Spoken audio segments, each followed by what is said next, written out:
Hello, hello, hello, everybody. This is Dr. Andrea Little Mason, also known as Dr. Doula, and this is the Birth Her Story blog. And oh my goodness, today I have someone so special. Her name is Mars Lord. See, I didn't tell you I was going to sing. Oh, I forgot to tell you, and I don't edit, so people get to see all of this foolishness, Mars. Excellent. And I am so excited. Mars is one of our UK sisters who is in the UK, across the pond, wherever. She is doing such amazing work and has been for a long time.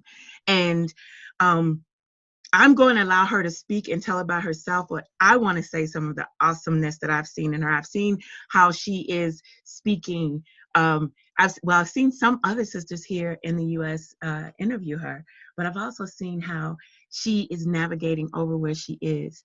Because of her, I've been able to notice the similarities and the differences, but the similarities specifically about what's happening in birth with Black women in the US and the UK. And there's some areas where there aren't many differences at all. And I'm excited to explore that. But Mars, I think I invited, it says, I think birth workers of the color of the UK or something. And I was like, I want to be in this group. I want to see what they're doing, you know? I want to see what they're doing. And so I kind of invited, I was like, I hope she accepts me. I don't know. I just want to see what I want to see. And she accepted me in there, and I've been in there and just learning more and more. And it excites me so much. And so I'm excited to introduce those of y'all who still have not met Mars, like I hadn't a year ago. I want to introduce you to her because she has been on the scene for quite a while. She has been doing things for quite a while. And I think she is worth knowing. So Mars, Abuela Doula, please introduce yourself to the people and tell them who you are. So my name is Mars Lord. Mars like the planet, not like the chocolate, because in the end you'll discover I'm not quite so sweet. Yes! Every time I introduce myself, someone says, oh, like the chocolate. And I'm like, oh, baby, you're in for a ride. And that's not the one you're getting. So now I feel I need to tell people up front that I'm not like the chocolate.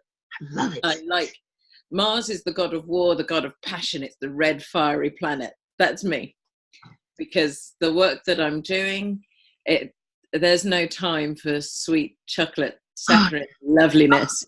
Yes. There's no time for that because, you know, we're dying, and I'm a mother of children, and I'm a doula who by default becomes the mother of others and their children, and we're dying. So Mars, god of war, is here to stay until the day the chocolate Mars can come back. And I can't wait. I want you to finish telling about yourself, but I want to hear about when chocolates. I read some things about how chocolate Mars had to turn into the Mars. The guy. Yeah, but continue. So I'm a doula, a birth keeper, and I'm a birth activist. And my passion for this work keeps growing. My anger in this work keeps growing.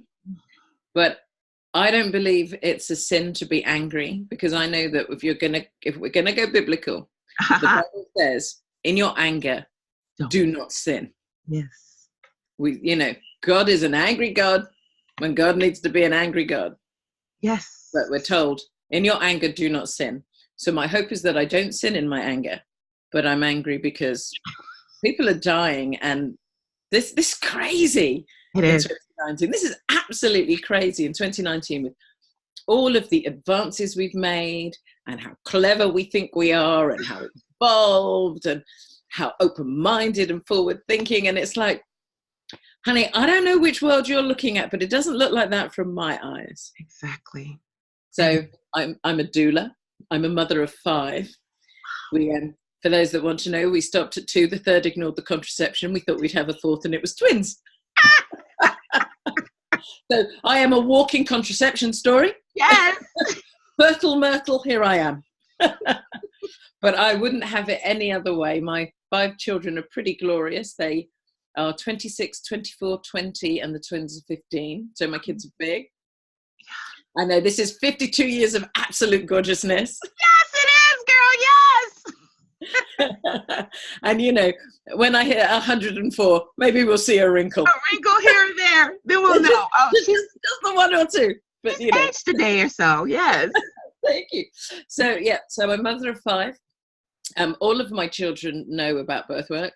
I remember my eldest son asked me years ago, Mummy, when I have children, will you be my doula? I said, of course I'll be your doula, darling. And he said, can I get a discount? And I said, we're going to have to see what the economic circumstances looks like at the time. But I'm thinking maybe yes. I love it. Oh my gosh. I like him already. Oh yes, he's a wonderful young man. And my favorite story about him is him aged 13. He went to an all-boys school. And one of those schools where they called them by their last name. So I'm there going, come on, babe, when he's doing sport, and I'm realizing that I'm supposed to be shouting, come on, Lord, come on, Lord. But so he's 13 years old and he's in a biology class, and his male teacher says, and this is how birth works. And he said, I'm really sorry, sir, but it doesn't work like that. And I said, what happened? And he said, so his teacher said, okay, then, Lord, tell the class, how does birth work? He said, Mum, I got through the birth, labour, birth, the placenta and the golden hour, and halfway through breastfeeding, I realised I should probably stop. Oh, I love it. So my 5 children are just examples of the work that I do. I love it. They all send all of their friends to me to talk about birth, to talk about that.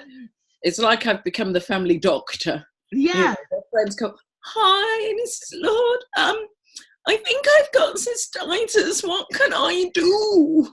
So I'm there giving them the remedies and things. And as they're hanging up the phone, I hear them saying, wow, your mum knows everything. Oh, I just love it. I absolutely love it. So you said he's 26. That's your 26-year-old. Yeah. He was 13. Wait, how many years have you been doulaing? So I've been doulaing for just under 15 years. That's it? I know. That said, I supported my first birth 30 years ago. Love it. And the second one 20 years ago. When my younger sister was pregnant with my niece, not knowing anything about birth, the world of birth or anything, I went to visit her, and this was in the days before we caught you all up with cable TV. Yes. And I think we had 3 channels, or we may have just started the 4th channel, in fact, over here. So I know, folks, only 4 channels. And I've been out with my old school friends, and we've had dinner, and we've had wine, and we've had beers, and I've come back to stay at my mum's house where my sister is. I'm ready to collapse into my bed and not speak to anyone for 2 days because I've had a really good night. And my sister went, oh! And I said, what? And she grabbed my hand and she said, oh! And I was like, are you okay? And she said, I think I'm in labour. I was like, right. And I have to say, nothing sobers you up as quick as someone grabbing your hand and saying, I think I'm in labour. So it was very early labour, and even then I instinctively knew that we shouldn't go anywhere near a hospital. She's like, should we go to hospital? And I'm like, no, not yet. So and the reason I told you we only had 4 channels on the TV is because I kept thinking, right, let's distract ourselves. What can we find? And also I needed to finish sobering up. And the only thing we could find was an American country and western show. And so that's what we watched for several hours until transmission ended. But it worked, because as I kept falling asleep, okay, I'm here. And then someone was twanging and singing in the background. And eventually, in the morning, Yeah, we called an ambulance because we didn't know what to do and none of us had a car. We called an ambulance and we went to the hospital where later on that day she gave birth to my absolutely gorgeous and glorious niece.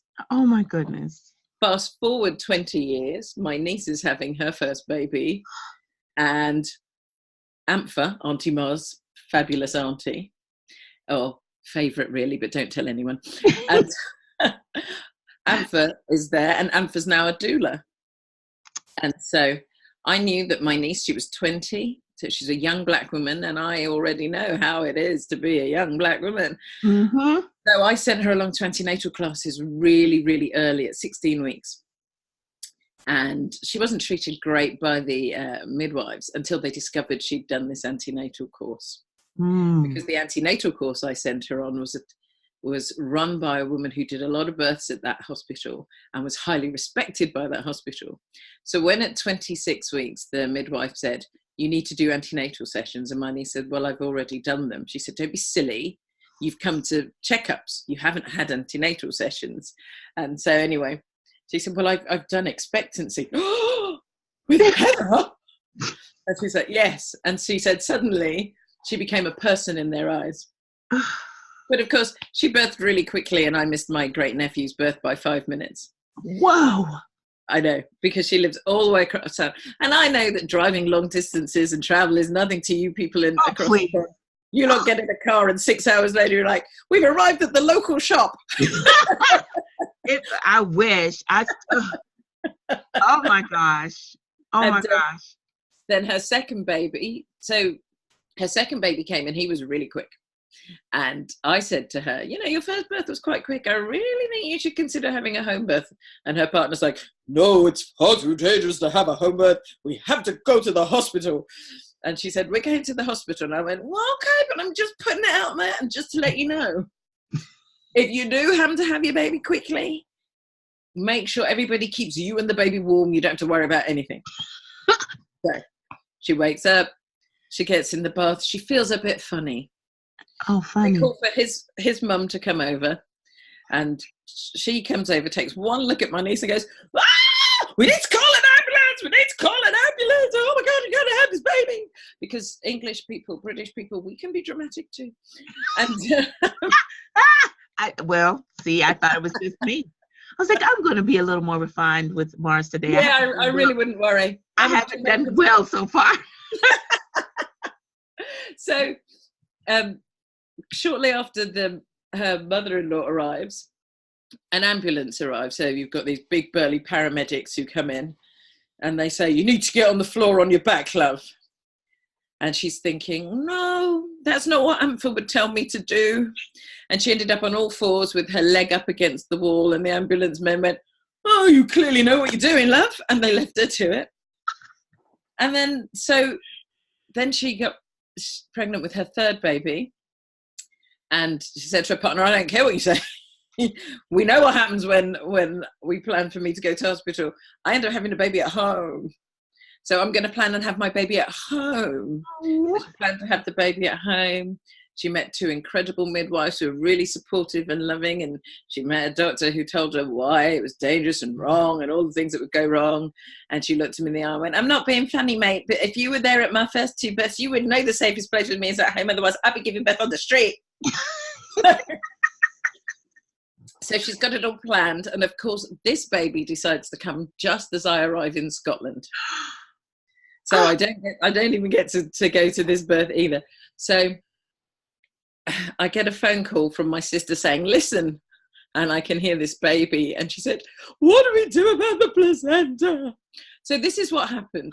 My niece had an unplanned, unassisted birth because her two midwives were on leave. And the midwife that she got when she phoned through to the hospital to get the community midwife said, you'll be fine. I'll be about an hour. I've got to pick some things up. And my niece is like, I give birth quick. And the midwife said, yeah, I'll make it. Don't worry. So my niece has got my sister at her head. And my sister is thinking, how do I keep her calm? And clearly she got it from my school of pre-doularing. How do I distract her? So she started to talk to my niece about a shoe sale and some fabulous heels she bought. Meanwhile, you see, you laugh now, but it gets better. Okay. At the other end, her partner is there. And you know when the baby starts to come and it does the Yes. U-bend and it's coming, and then suddenly the baby sits there and it's half in, half out. Push! Push! You're suffocating the baby! You've got to push! And she said, "Will you shut the fuck up? I can't push it until I get a contraction." And then she said to me afterwards, "Amber, all I wanted was a beautiful, calm home birth. I've got my mum talking shoes, I've got my boyfriend screaming at me, and no midwife." Oh my gosh. I know. So she's due to have her fourth baby, and I'm really looking forward to that story. Add it to the collection. But what's been nice is all of my family have turned and said, "Listen, you know, Ampha's the one who knows about birth and baby." So if we got a question, we go to Ampha, we talk to Ampha. Their friends call me, or they send me messages saying, "I've spoken to this friend who's worried about this, and can you help?" So I'm the wise woman of this village. But do you know that I love that, because to me that is, I focus a lot on our practices in the diaspora as compared to how it would be on the continent, and those similarities and things like that. Yeah. And I love that, because that is the case. That's who you are. That's who, there would be someone who would be like, call so-and-so, she knows about that, you know? Yeah. She knows about that. And that I absolutely love, because that's a part that especially here in the US, it's really missing. We've kind of, I like to call it the Black birth renaissance. Like, it's coming back into itself. But here, our experiences only really changed about 50 or 60 years ago, as far as being able to birth in public facilities and things like that. There were clinics and things like that, but before integration, for example, I'm the first generation born in a hospital. I'm a mom, with my mom. She was born at home, and everybody was birthing at home because that was what you had to do. And I personally believe the fact that we have forgotten so many things, and there is no one that we can call, that we put these modern medical whatevers on such a pedestal. At the same time, we're challenging them, saying, "Hey, do us right, tell us the truth, do all those things." I think that gets complicated, but to have someone like you that says, "No, what do they call you? They call you what? Ampha. Ampha. Auntie Mars, fabulous auntie. That I love. Now, for you, when did you figure out that doulaing was going to be something that you wanted to do? So when I was younger, I wanted to go to Oxford University to read English. And I was the cleverest girl in my school and had, the tests and things proved it. And I spoke to a careers advisor, and she told me that girls like me didn't go to university, much less Oxford. Girls like me became nurses. And that really crushed me, because I wasn't the me that I am now. And so it put a complete no, absolutely having nothing to do with hospitals, nursing, midwifery. It wasn't my passion. It still isn't my passion. Yeah. But it made it go even further from me. So anyway, so we move forward, and I've got 5 children, and I've got my lovely twins, my small wee twins that need a lot of time and a lot of attention and a lot of holding and a lot of feeding and a lot of changing and a lot of winding and a lot of holding. And there was a coffee morning at school, and I hate coffee mornings. I thought, I'm going to the coffee morning because I can guarantee 2 things. First, I'll arrive and they'll go, it's the twins! And the twins will be taken away. And the second thing, I'll be able to drink some tea or coffee and eat cake. And nobody's going to be taking it from me, because my big children are in school and the things are in somebody else's hands. So whilst I'm there having my coffee and cake, I heard a woman talk about being a doula, and I didn't. As she explained what a doula was, that it was a birth companion, a professional birth support. I thought, oh, I supported my sister when she had my niece. Oh, and my friend a few years ago. Oh, I can do that. And because I'm very practical and pragmatic, I thought, no. So she talked about the course and how much the course cost. And everyone's like, oh, that's fascinating. Oh, no, I could never do that. And oh, I wish I'd had a doula. And I sat there and I thought, right, so if I do this course, if I do 4 births, then I've paid off my investment. So if I don't like it, I only have to do 4 and I'll be okay. So I thought, okay, that's what I'll do. So I got home and I immediately went online and registered to do Michel Audant, who's a famous French obstetrician. And you really should read his work if you've not read any of his work. I have not. I will. Oh, he's incredible. He's in his dotage now. So if you Google him and you just listen to the things that he says, particularly earlier, as he gets older, it gets harder. But Michel Audant and Liliana Lammers, who's an incredible doula over here. And I went and I did the training. And so we're sat around in this room and everyone's talking about their birth stories and how many children they have. And I'm sitting there thinking, oh, I can't believe it. Hi, my name's Jill. I've got 2 children. Hi, I'm Pam. I've got 1. Hi, I've got 2. Hi, oh, I've got 3. And I was like, oh, God. It's going to come round to the black woman and everyone's going to look at the black woman and go, how many picnics does she have? Anyway, then this woman said, hi, I'm Sue, and I've got 8. White woman. And everybody, exactly, that was the facial expression. Everybody fell off their chairs, their faces went white, and I'm sitting there going, yes, yes. So they got to me, and I said, I just have the 5. When I got home after this course, so it was over several days, all the way home I was thinking, oh my God, I really wish I could birth the way that Michelle and Liliana talked about, the way the hormones move, the undisturbed birth, the beauty of birth, the power of birth. Oh, I want to have another baby. And remember, I have 5. And as I was in my front door, I thought, I have 5. It's enough. That's enough. It's enough. It's good. We're good. Yeah.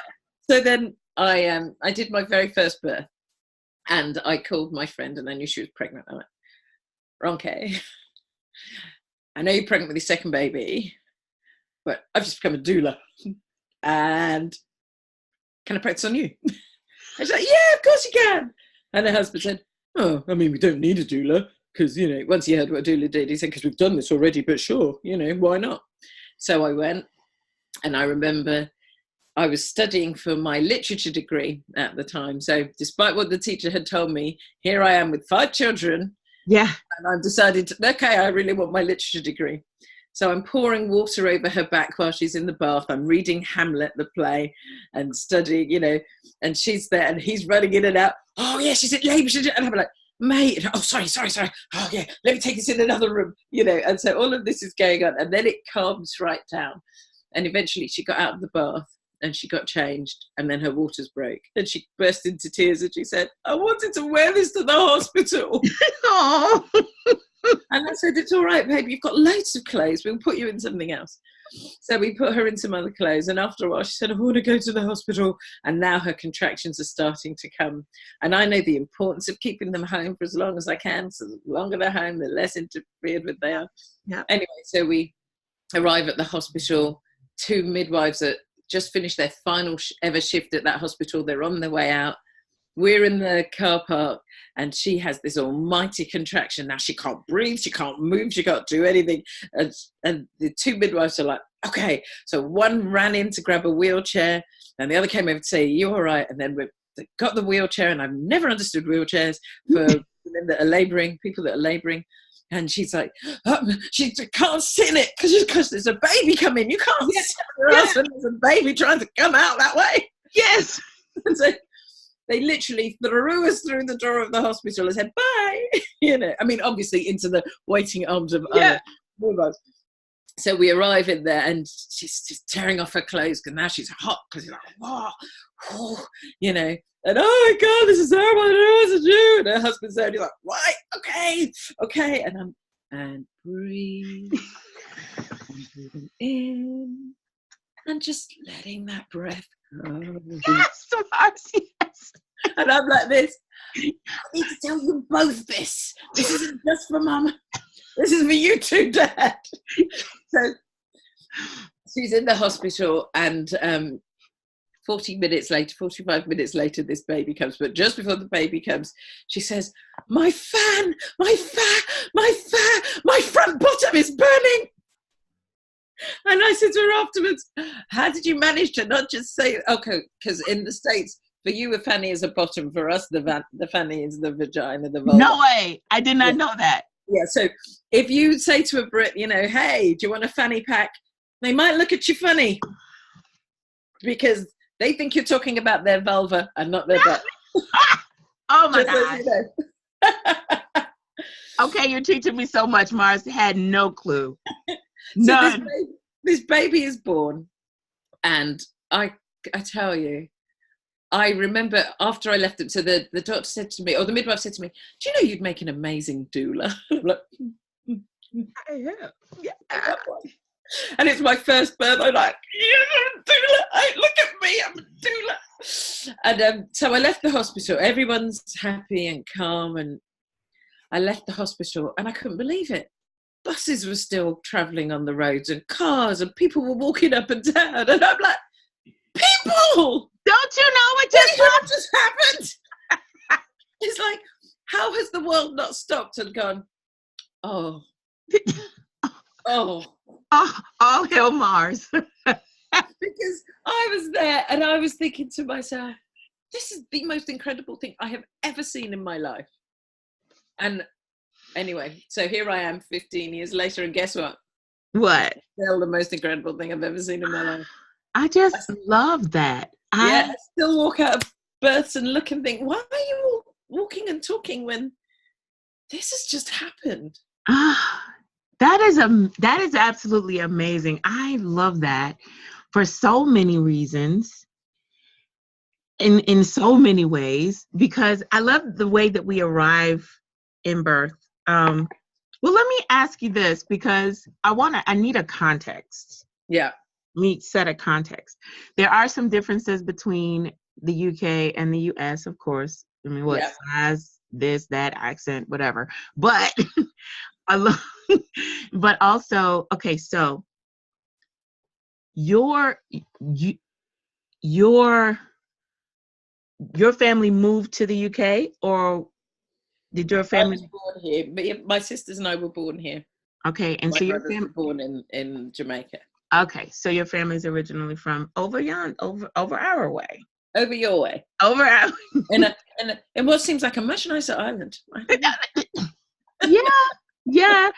And I love that. I mean, I don't know. I think one of the things about the US is that they teach us to just be very centered on ourselves. I'd noticed. Did you notice? I don't know. Just a little. Just a little bit. We don't, much focus on how kind can I say this? But there are just so many things that, unless you are a person that is into history or that likes that kind of thing, when I really started thinking about different processes and let me see what they do on the other side of the world anyway, then all of a sudden it's like, Yeah. What? There were just so many things I didn't understand. I didn't understand any kind of connection between Jamaica and the UK. I didn't fully understand it.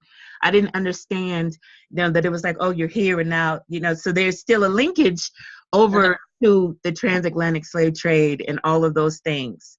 Never occurred. The UK was big in it. People think that it's all the Americans, but the UK were really, really big in it. I've learned that. For a lot of people over here, they still struggle with the fact that the UK was really big in the slave trade. We like to look at how we abolished it. It's like, exactly. What were you doing in many, many, many years before you abolished it? And what were you doing while you had to abolish it?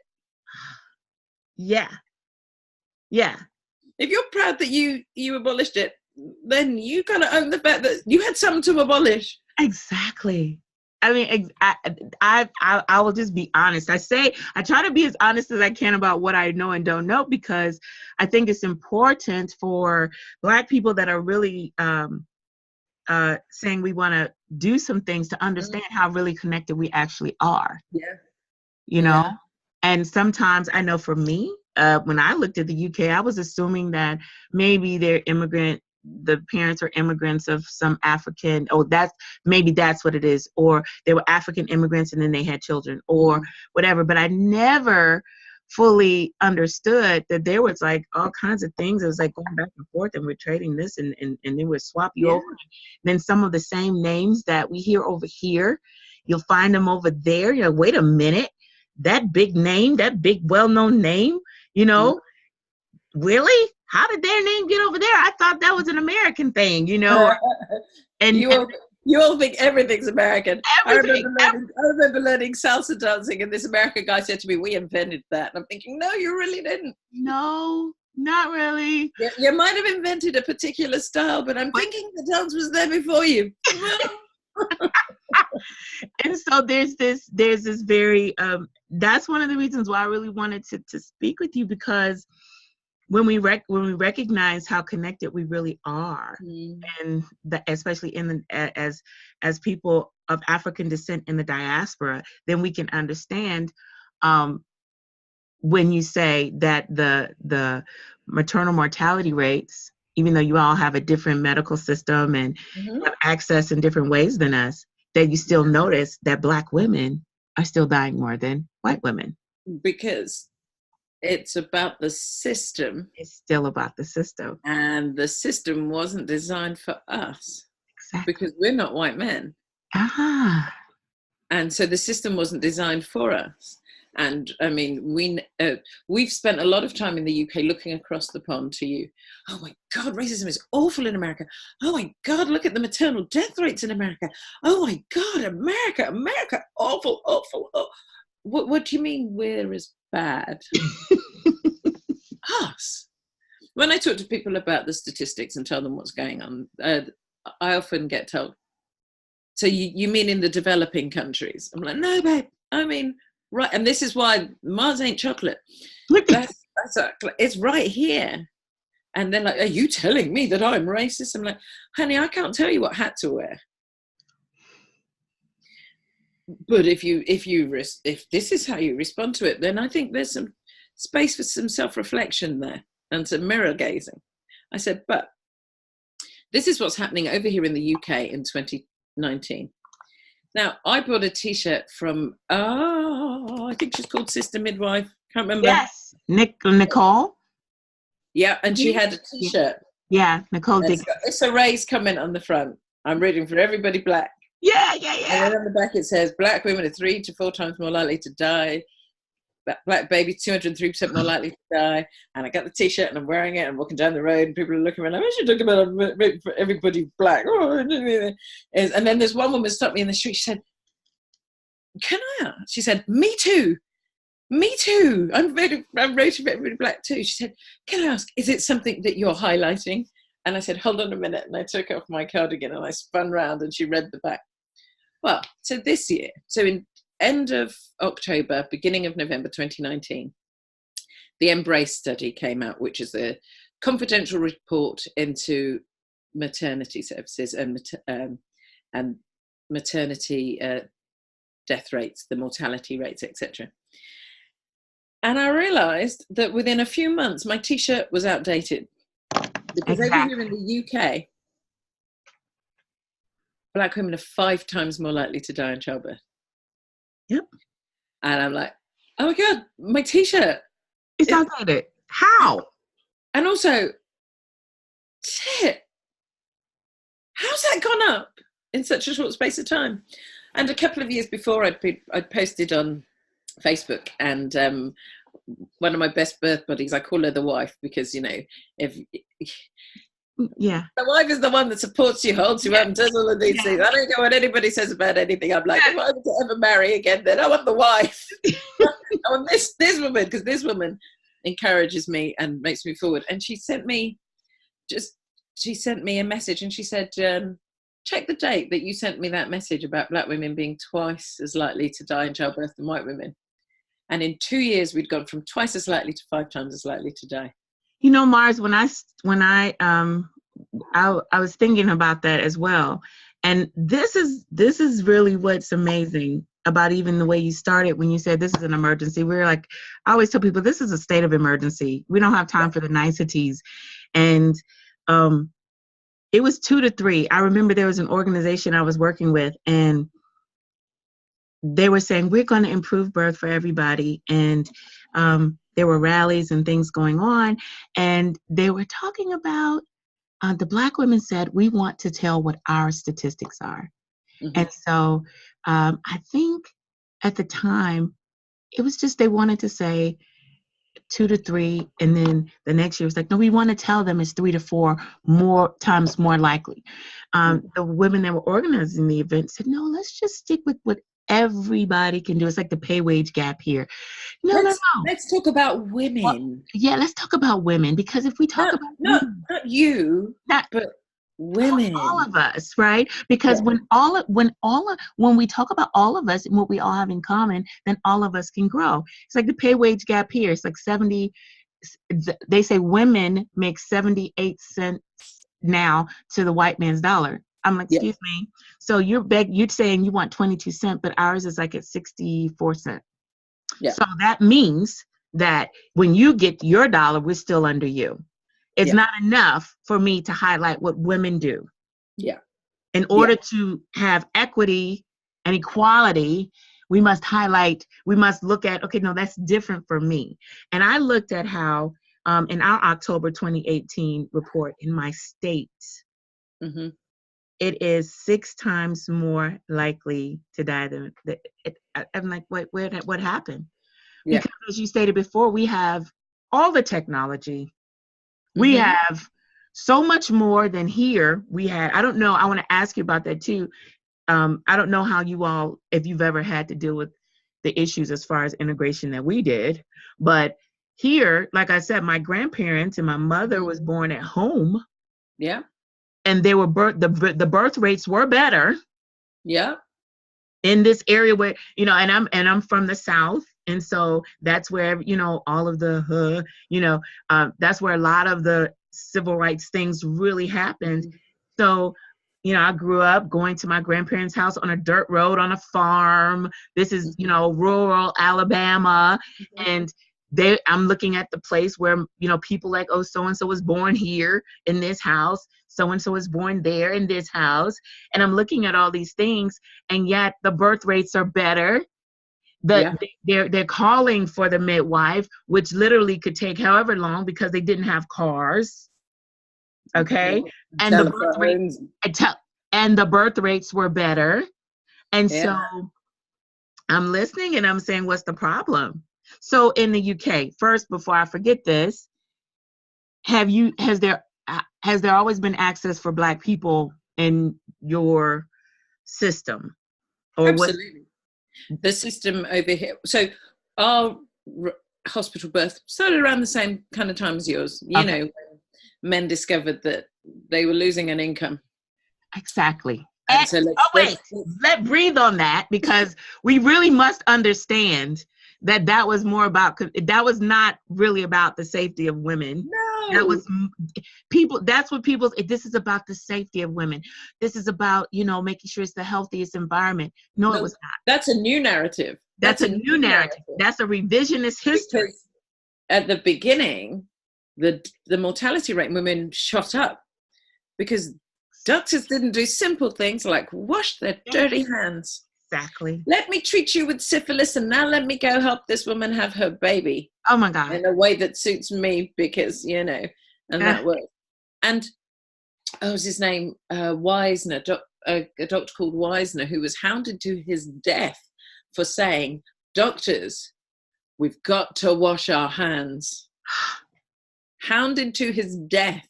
But now, here we are in 2019, and we got all these super bugs because we're making these super sterile conditions. So that one little bug gets in, it's like, I am a god, and we have these super bugs that are all over the place. That's my theory. I'm sure that some scientific soul will come on and say, no, Morris, it doesn't work like that. No, but I have to say that was, I mean, the thing that they used besides hold these Black women, they can't birth out here. You know, most of them were illiterate. The midwives, many of them couldn't read or didn't have much education, and so they used things like, oh, they're dirty. And I'm like, have you all read a book? Have you read a book? You're gonna say that no. Yeah. Please read the entire story and all the editions, and look at how the hospital setting was, and it was not ideal, and so the narrative of like, oh, they were dirty, the hospital is clean and sterile. Yeah. You know, and actually, what does birthing have to do with book learning? Oh my gosh, Mars, please say that again. Please. What does birthing have to do with book learning? Because this is why it's Mars, the planet, and not Mars, the chocolate. Because over here, our cesarean rate is practically 1 in 3. 1 in 3 people can't birth their babies without a cesarean. The induction rate is high. I mean, you across the pond, you all freak me out because, you know, people was like, as they hit day 40, week 40, everyone's like, right, this baby needs to come out because otherwise something's going wrong. Yep. Over here, at least we you know, we might put the pressure on them to induce and do all sorts of things, but technically we give them to 42 weeks, you know, so we get, wow, an extra fortnight to birth our babies. Even though all of the science shows and says that 2 people with the exact same gestational date can have a 5-week difference in when they birth their babies. Yeah.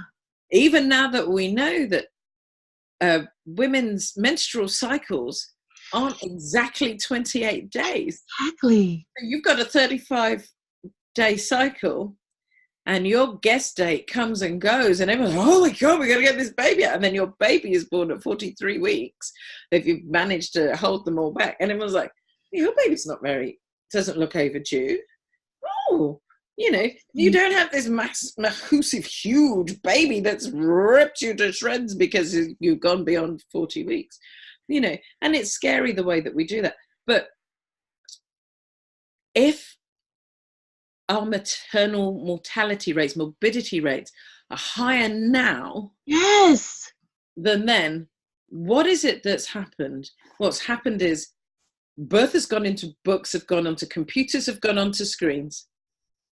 So you're there, and I read at a London hospital the other day, our records are all going digital, so please, you know, have patience if things seem to take a little longer. So now this means that the midwife who used to be with women and is now more an obstetric nurse than she was a midwife, and our midwife system is much different to yours, because our midwives have a whole heap more autonomy than yours do, and unless you're considered high risk or you have a problem or you elect for it, you don't get doctor-led care, because as we all know, midwives see normal, doctors see normal. Doctors are trained to deal with problems, and they are surgical bods.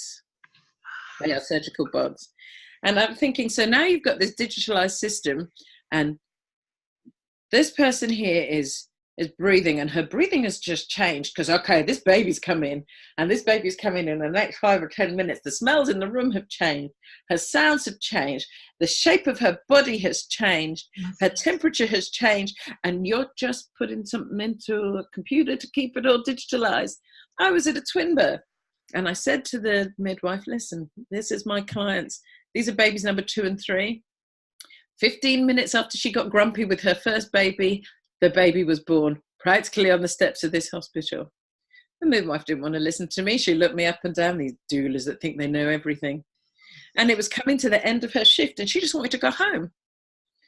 And she's outside of the room, and I popped out and said, just to let you know, she's getting a bit grumpy, because this client, she's not doing the whole neocortex switching off, going into her instinctual thing. She's in conversation, and then when the contraction goes, she's still in the conversation. So she's not typical. Yes. And she's not doing the typical thing that so many midwives used to. I think they've improved a lot. Used to expect you can't be in labor unless you're screaming down the house. I'm like, when my clients come in, they're not frightened. And I think the reason women scream in labor is because they're frightened. Yes. And there's nobody holding them. Anyway, so I said to her, she's getting grumpy. So she just brushes me off. I go back in. 5 minutes later, I come out and say, I can see some gaping. And she said, I'm trying to hand over because I'm going to go home. So her and the second midwife come in and they go to the back of the room. And this midwife hasn't even allowed me to introduce myself because this is how quickly this has all happened. And my client had gone in because her waters had gone and her contractions started. I went, yeah, you labor quick, go, I'll meet you at the hospital. I'm not even coming to your house. I'll meet you at the hospital. So I suddenly said, midwife, the head is out. There's this big scream, this panic. She hits the emergency button. The room fills with people. Yes. And my clients in the most beautifully guttural voice screamed, get out. And everybody, because it's all been agreed in her birth plan, everybody leaves except for the registrar. And the midwife is at the back and she's panicking because she doesn't know what to do because this first baby's out. But this woman was having twins. And she was already upset with my client because my client has refused to be strapped to a bed and be continually monitored. And she wants to walk around and she's like, well, I need to listen to both babies. And she's like, well, I'm hoping that you're a skilled midwife because a skilled midwife can find 2 heartbeats. So don't you worry. I trust you. I trust you. Anyway, second baby comes. She's got the baby. First of all, we've managed to get everyone to nobody cut the cord, just leave her be. And after 5 minutes, she's like, okay, somebody cut this cord because I can't get this baby away fast enough because there's another one coming now. So Dad gets the baby, skin to skin on him. His eyes are big. The registrar is there. And suddenly she looked at me. She said, Mars, is it out? And all I can see is this beautiful big ball of membrane. And the midwife's coming at it with her finger to burst it. And the registrar's like, no, stop. So this baby comes out and she said, Mars, I'm like, okay. And then so it's the first time I've been at a twin birth where the mother was the first person to touch both babies. In fact, at most singleton births, the mother is like almost the last person to touch that baby because I need to pick that baby up. I need to check what's going on with that baby. Nobody thinks, leave the baby's just landed. Give the baby a minute to land on this planet. Let the parent and baby gaze at each other and go, oh, hello. Yeah. And then she can pick up her baby and check her baby out. And she can tell you, hey, my baby's only got 6 toes on both feet. What's going on? You know? But what you all do in the States scares them. My children are not. I've told them, if you decide to live in that godforsaken country, do not birth over there. You bring your little black ass home, you birth over here. Because you shove things in their eyes, in their asses, in their noses, in their... It's like, no wonder you all think you have so many alien abductions. When your very first memory is being probed and prodded and pushed and stuck with things. Can you imagine? This is your first memory on the planet? Oh my God. Can you imagine? And before we went into hospitals, what were we doing with our babies? Were we looking to take things out and move things and sterilize them down and clean them? No, we were looking at our babies and we were going, holy crap, did you see what I just did? Exactly. You know, and yes, doctors and hospitals are important and they have their place. And I love midwives. I mean, I love midwives. I say to them sometimes, I know I'm banging on, but I too actually love you. But what I'm carrying on about is the system and the way it treats us. You know, if there's a problem, then thank you for the doctors. Thank you for the people who know how to deal with them. But if the constant need to do something in case something, before something, leads us to a place where 1 in 3 women are having abdominal births, well, something's wrong. And if we have all of these things and Black women are dying at greater rates every time we look back at the statistics, then something's wrong. And so for me, my work is all about, let's take the wisdom of our ancestors, the grandmothers. That's why I call myself abuela, and I love the Spanish word for grandmother, abuela. I know. I wondered. I said, because I know over here there's a lot of Spanish. It's like this is where the Spanish colonized everything, and then England and France did Yeah. most of, some No, Portugal. I'm not from one of the Spanish islands, but the Yeah, word is just it is. beautiful. It It's is. so beautiful. And so my mission with my work is to bring the wisdom of the grandmothers into modern birth. Oh, I love that. Wait, what did you call yourself? I read an article, one Oh, of the yes. articles. Please tell. I read that and I was like, oh. So when I first became a doula, I discovered that the word doula in the ancient Greek, the actual word doula, meant slave. Yes. Wow. Please say it again. Say it again, because of course over here. It meant slave. Over here. It doesn't mean trusted caregiver. It doesn't matter how you sanitize the word. No, I went, there's one of the restaurants we go to, the owner is Greek. And I had been a doula for a while. And I said, John, if I come to you and I tell you that I'm a doula, what does that mean to you? His eyes were like, and he was like, I said, no, John, what does it mean to you? You're Greek, right? You go back home every year. What does it mean to you? He says, it means like, you're saying you're a slave? But I said, no. Does that what that means to you? And he said, that's what the word means, but you can also use a different. He was so confused about why I would say that, because, you're a black woman. You just presented yourself to him and told him you're a slave. And he's like, holy crap. What did it do with that? And we, I don't think it's just an American thing. I think it's a Western thing where we we decide that we're going to redefine what that means. That won't mean what others says it means. It will mean exactly, because you know what? We are neutral and normal, and what we choose to be the language is what the language is. And the rest of you, even though it was yours, you're completely wrong, because we actually know how it works. And I love that you pointed that out. So continue, because it's important. I find that many doula trainings don't tell people that. I did a post like a few years ago, and I just put the definition of the word doula.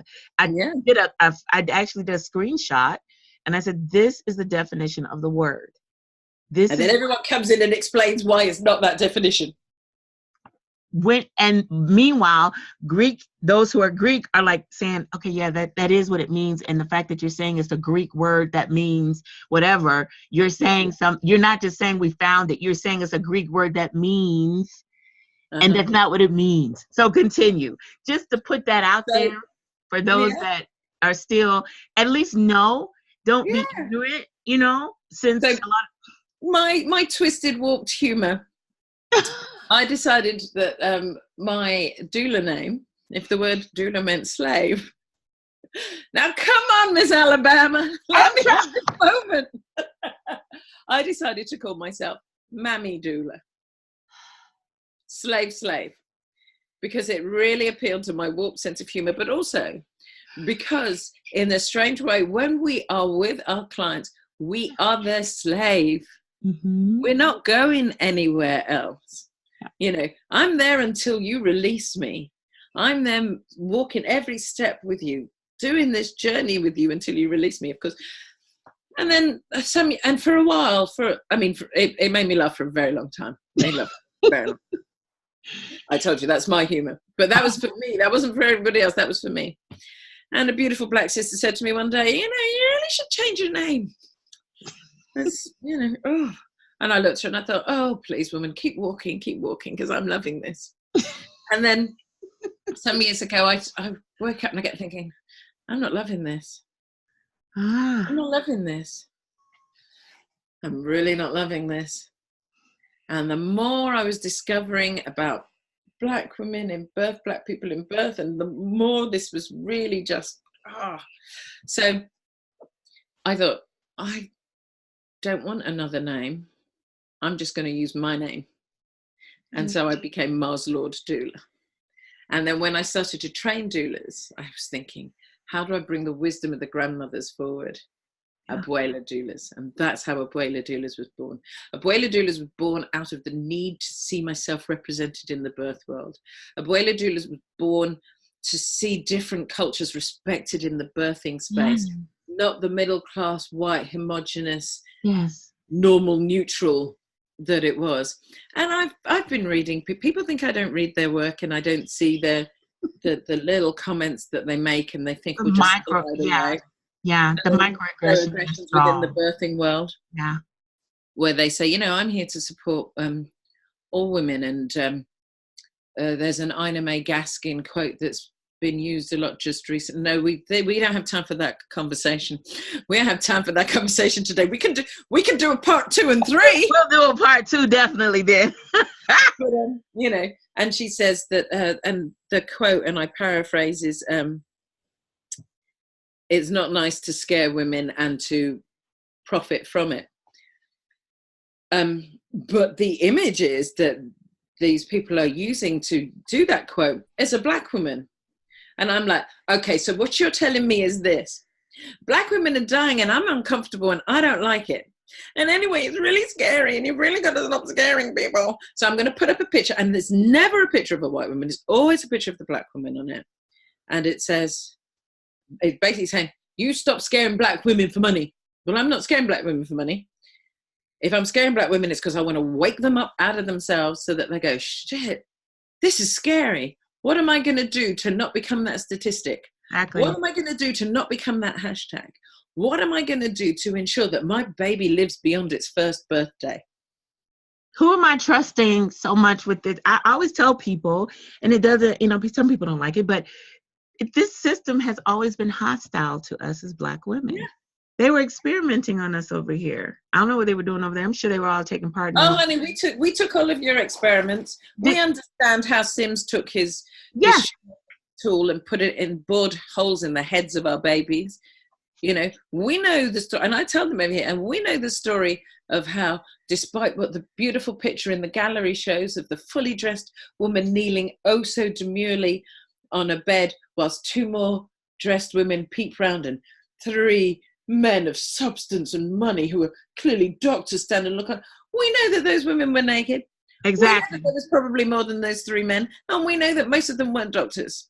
We know that it was a freak show, and we know that it was a circus, and we know that white women benefited from it. Because when he took himself from the south to the north, he conveniently lost the methods of his research. Exactly. And analgesia came into play. So we know that. And we know that over here. We have a major hospital in London that a few years ago was outed as having a eugenics conference. A eugenics conference.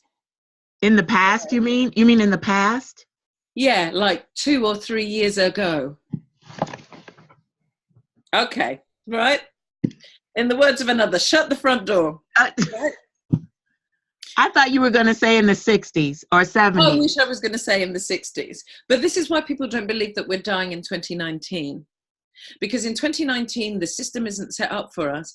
And in the same hospitals where we're birthing, they're having eugenics conferences. But it's okay, because they took the man's money, which he left, his legacy for the hospital, for eugenics study, for eugenics fellowships. And we've now renamed it genetics. But that's not where that money came from, and that's not what that society was set up to do. So the system isn't designed for us. And when you have, you know, pretty little white women telling us that we mustn't scare the already dangerous and scary Black people about birth, they miss the point. Yeah. Because they're not listening to the whole conversation. This is our conversation starter, and our conversation starter is this: we are dying at unacceptable rates. And we need to change the unacceptable. To change the unacceptable, we need to look at what's unacceptable and why. What is it that we're seeing in our hospitals, in our systems? The NHS was built on the backs of Black people over here, the same Black people called the Windrush generation, that they've conveniently decided not actually citizens at all. And we're just going to keep kicking you all out, despite we said, come here, you are one of us, you are an automatic citizen. Yeah. We're going to use your labour to build our hospitals and our roads and drive our buses, etc. And we get rid of all of those. And this, we need to see ourselves represented in the birthing world. The granny midwives that have always been, the sister midwives that have always been, we need to see them. But I think it was Denise Bowles posted something, and she said, simply training Black doulas does not service Black women. And I am, I think, the only Black owned and founded doula training in the UK. Wow. And being a white doula company, just training Black doulas in white doula ways is not going to cut it. No. Putting a line on your website saying we discriminate against nobody, and if you find that that anyone's been discriminated, come and tell me, who can't actually agree what racism is, because when you tell me that you've suffered from something racist, I say to you, no, not Black women, all women, and shut you down. So just training Black doulas isn't going to serve Black women. And that's something I have to remember for myself too, because I want to train Black and brown doulas and make sure that we're represented and that we colour in the landscape of birth. But I have to remember that just training them isn't enough if what I'm doing is training them in birth support, the end. Because birth support is more than the physiology of birth, and it's more than the pain management and the knowledge that you get. It's about the whole cultural thing. It's about recognizing the continual microaggressions that from the moment you were born as a Black child, the world is in the West, the world is standing against you. So by the time you get to the place of birthing your baby, and we all know that it's really important that you don't get stressed in pregnancy, because that's not good for the baby. But when you live with a level of low-lying, high-level stress all the time, by the time you get to birth, and then to be told that it's your fault that you and your babies are dying in labor because you are predisposed to hypertension, you are predisposed to diabetes. But as I said at the last conference I spoke at, when we discovered the link between smoking and drinking and small babies and bad outcomes, we threw money and resources at it. So if you are telling me that the reason Black women, Black people are dying in childbirth and labor is because of our tendency towards hypertension and diabetes, where are the resources? Where are the things that you're throwing at it? What are the things that you are doing to prevent it? Because what you are actually telling me in essence, when you say it's a Black person's fault that they are dying, you are telling me that eugenics and genetics rule. Woo! Because strangely, the studies show that if you take the socioeconomics out of it, we do much better in Africa. We do much better in Asia than we do here in the West. Exactly. When you tell me it's about money, I'm going to point you towards Serena. Come on. I'm so sorry for her experience, and I'm so glad of it, because it allows us to say, look, this is someone that everybody knows on a global level. She's arguably one of the most intelligent people on the planet. I mean, how many languages can a woman speak? You know, and I know that so many who can't even speak the one they've got. And then look at the money that she has. Her own money. I'm not even talking about her husband's money. Look at the money that she has. So she got the education. She's got the money. She's a high-level athlete. So her health and understanding about health is important to her.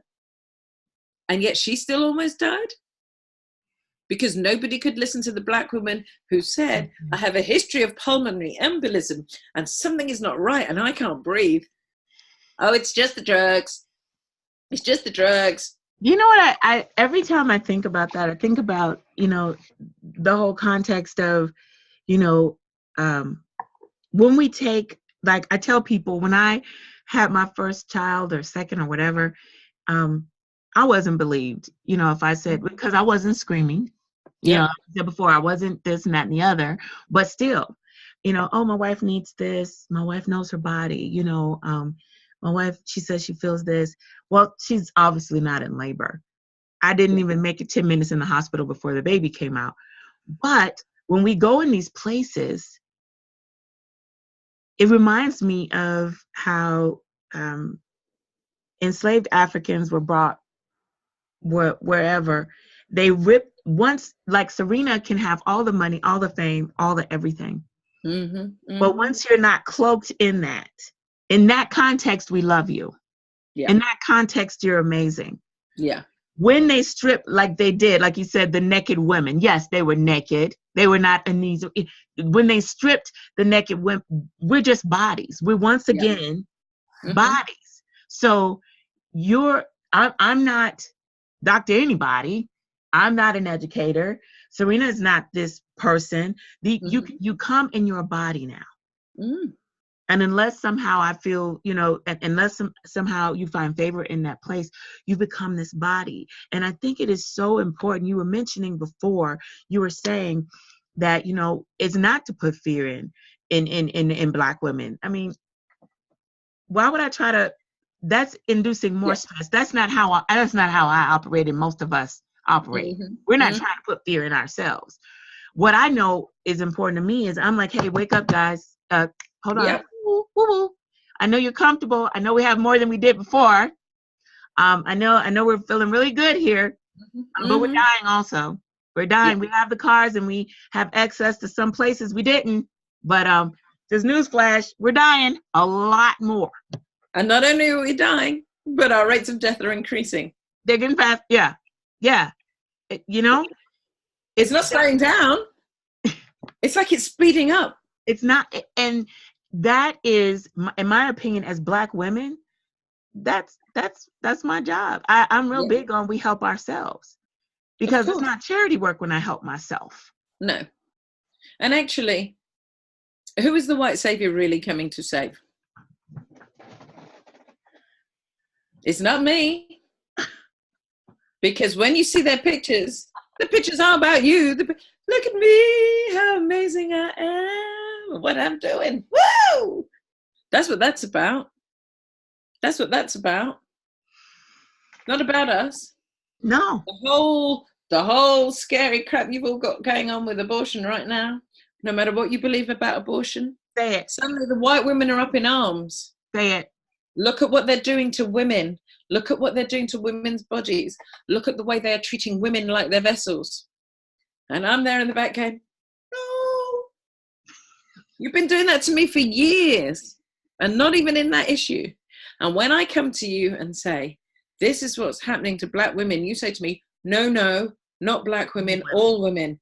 And now you're turning to me and you're saying, stand with me. Look at what they're doing to women. Of course I stand with you. But don't think I don't know that when we move into the next thing, and when this victory is won, and please God, let this victory be won, and I turn to you and say, so they're still treating me like a shh, we got this amazing victory for women. Let's go with this, because we've won a lot here. This is a major victory for us, and we don't want to upset anything. We don't want to mess anything up. I have a white woman over here who's a bit of a guru, despite her lack of birth knowledge, etc. But the work that she's done is good work, and it brings things together. So she's, seen as, and in her own eyes, as an expert. But she talked about wanting to amplify women's voices, and I said, okay, what about Black women's voices? No, you don't understand. She told me, you don't understand. This isn't about Black women. This is about all women. And I keep telling them, and we've all been saying it for a long time, until I matter, all don't matter. Exactly. And whilst we're dying at these rates, I haven't got time for your white saviorism, your white centering, your white discomfort, your white fragility. Do you know, I was at a speak the other day, and I astounded myself because this woman burst into tears. It's a white woman. And I just said to her, I'm going to need you to breathe. And I'm going to need you to take a moment. I said, because what's happening is you're feeling upset by the message.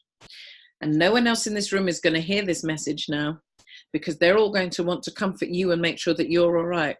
But I think you can sit in your discomfort for half an hour to an hour, when I've been living in my discomfort and Black women have been dying for years. Mars, did you say that out loud? I said that out loud. I told you, God of War, God of Thunder, this is not Chocolate Mars. Because people are dying. Someone once told me years before, when they were talking about midwifery and how they needed to stand up for themselves, they said, but we can't do anything because we might lose our jobs. And I said, if we took that attitude, we'd still be in chains, because it wasn't jobs we were losing, it was our lives.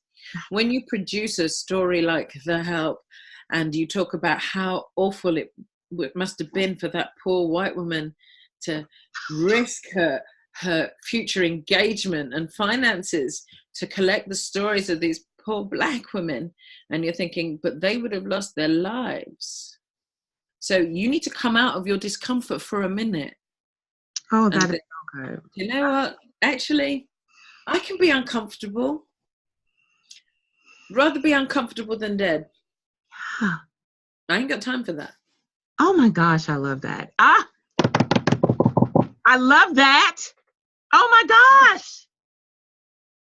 Just how did we go from Chocolate Mars to, I'm going to call you the goddess of war.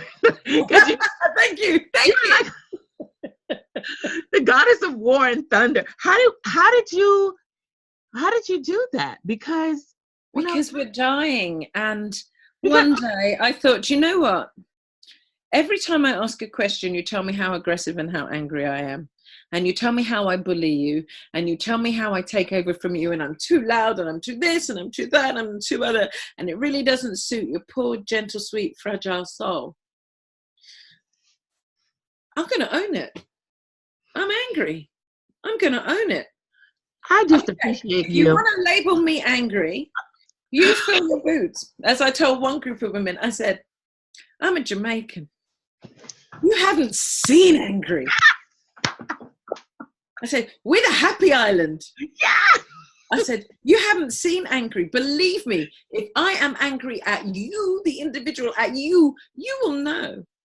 But when I claimed my anger, I thought, I can't, oh, is it Mars like the chocolate? No. Is Mars like the god of war? Yeah. Is Mars the planet, the red planet? Is Mars full of passion? Because people are saying, I'm a mother of 5 children. And I'm going to be a grandmother. I can't have my children dying in childbirth because I need to be sweet to the white people or even sweet to the Black people. And it is, I'm going to be honest. I'm like right there on the other side of that, because I have most of the people that I know, they're like, oh, she's just so wonderful. I like Dr. Doula. She's nice. She's kind. And I focused most of my life because of the different affiliations that I had, being a very much just all whatever. And I tell people I love everybody. It's not a thing of who I love. I love you until I don't. It's so, but this is a state of emergency. And at what point do we not look in our house and look inward and look in and say, wait, we have a problem here. Yeah. And at what point does that not become more important than your comfort? And people make the mistake. They think because I'm Mars god of war, that must be in everything. But if you're birthing and you're birthing with me, I'm your mama. Yeah. I'm your best friend. Yeah. I'm quiet and I'm gentle. I go to hospitals, and I went in the other day, and London is a densely populated thing, and you often don't see the same midwife twice. I walked into this hospital to support this family, and the dad was just falling over because all of these midwives and doctors were, hi, Mars, hi, it's good to see you. Oh, I haven't seen you here for a while. Oh, how do you know all of these people? They like me because I'm practical and pragmatic. I'm not coming in to say, take your drugs and your doctoring ways and get away from my client, because sometimes that's what the clients need, or it's just what they want, and it's not my party. That's right.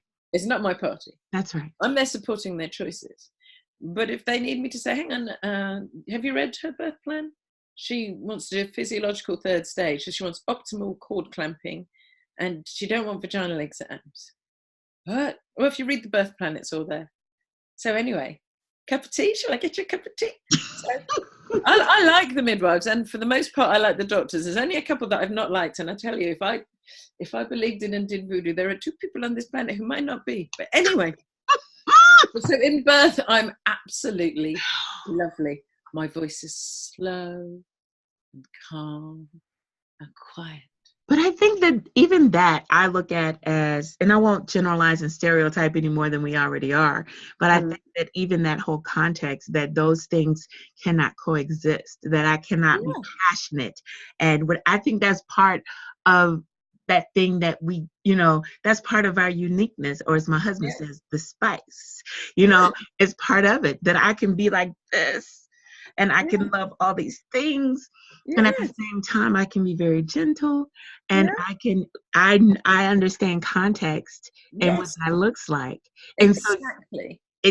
And that is very much a part of who we are as Black women. And I'm not saying that to say others are not. War all the time. Sometimes you just need sweet Mose. But every so often, the goddess of war needs to come. But when I am talking to people about what's going on with Black women, with brown women, with Asian women, I haven't got time to be sweet, because you keep saying it. It's a state of emergency. Yes. It's only recently, and where are we now? We're in May. So it was only at the end of April that it went into our national news, the statistics. What? And yet the statistics were revealed and released back at the end of October, beginning of November. And then we look at the way that our press has treated the Duchess of Sussex. Don't tell me it's because she's American. It's not because she's American. If she was a white American, they'd probably give her some stick, but she ain't a white American. So the press they're giving her has got very little to do with her Americanism. Exactly. So I was watching the news report of the baby being born. After the baby was born, I was watching it with my niece, and because they were here at mine, and the guy said, it will be interesting to see what Meghan brings of her African American heritage to this baby, right? And there's no problem with that, because we know how they talk, but it's okay. That was the first and only time that was said. After that, it was like someone, you can't say that. You can't say that. So now they talk about what her American heritage will bring, or her California lifestyle. And I'm thinking, baby, say Black. You want to say Black? You say Black. You say Black. We have this. I tell you, go on YouTube. Look for our comedian Judy Love. Judy with an I. Judi Love. And when she just look at Judy Love and put in royal wedding and things. Listen to Judy. That's how we all feel. We feel the way Judy does. I'm on my way to the wedding. Harry, big up yourself, Harry. I'm bringing the fried fish. So when you sit there on the television trying to tell me it's about her Americanism, I know what you're talking about. Exactly. When I go into hospital with my clients, the reason I sent my niece to antenatal classes early was because she was a young Black woman. And I didn't tell her this was why I was doing it. Well, I sort of did, but didn't give her the full story. And I said, but it's important that you know these things. And when they found out that my niece not only had gotten educated in the ways of birth with her antenatal classes that they said she hadn't had, and the fact that she had a doula, that was what changed their attitude towards her, because they realized they couldn't push her off and brush her off with nothing. Yeah. That's why I'm angry. Because like you said, I want to wake people up, Black and white and brown and yellow, and just say, listen, we're in a state of emergency. And until we get over ourselves in our discomfort, this will continue to happen. So we need to change this shit. Yeah. And when you come to me and say, oh, but Mars, you're talking about Black women, but what about trans people? And I'm like, okay, right. I can't speak on that platform. Right. Because that is not me and my experience. Yeah. I do not doubt. Exactly. And I totally believe the experiences they have. But the research that I'm working on doesn't mention them. So I'm fighting for this group of people, and I will support you as you fight for that. A very dear friend of mine, an actor friend, he said, we get it wrong, he said. We all turn around and say, oh, I can't help you, I need help, oh, I can't help you, I can't help you. He said, if we looked around and said, you're at most need, and you're the person who's dying at the moment, let's raise you up. And when we've raised you up, let's look around the room. Okay, you're the one who's most in need now. Let's raise you up. He said, but we don't do that. We go, oh, but I'm in need. Yeah, but what about me? I'm in need. Well, what about me? I'm in need. And it's like, let's come together. And if you want to tell me that all lives matter, that all women matter, that all birth matters, then let's look and see who in that all is the most vulnerable and the most at risk. It doesn't mean the others aren't. Exactly. But let's take the one who's most at risk. Let's lift them up. Now we've got them to a place of safety. Now let's get the next one, the one that's now most at risk. Let's lift them up to a place. Because if we do that, we'll turn around and we'll see that we've raised the room. But at the moment, we're watching people die because it's not my problem. I'm in pain and I'm dying over here. Yeah. That's how we I change love things. what you said as well, because you know there are so many different groups. There are so many different ways that things are manifesting themselves. And I've often said as well what my expertise is in, what my research is in, Yeah. and I will support you as as you research that. I'm going to support your research. You know, Yes. I'm over here, I'm looking at Black women and I focus on the connection with the African continent. That's Yeah. what I focus on. And so if you Yeah. come and you tell me you're studying something else, I'm going to support that. And at the same time, you have those when they want to talk about the all, let's just talk about the all. Over here, because I don't think y'all deal with Native American and all of those contexts. It's always weird to recognize that, by the No, way. you are all so insecure that you have to fling American on everything. Exactly. Well, yes, I love what you said. Wait, I was thinking, you know what? See, this is okay. I was thinking about that because the topic that I'm speaking on when I go to South Africa, the topic they chose for me says that I think it's reclaiming and embracing traditional birth attendance practices, knowledge and practices in Africans in the diaspora. Yeah. Right? Okay, so they just say Africans in the diaspora. Because that's what we are. That's what we are. And I tell, when I talk to my children, I talk to people, I said, there are people over here, they will say in a minute, I'm Italian. And their family came over here, 4 generations ago, literally.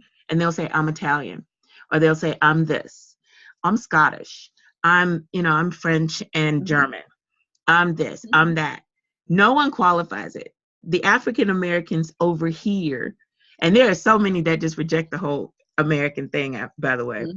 They're just like, no, don't tag that on to me. So they're like all these different infighting things, or and people just call themselves what they feel comfortable with.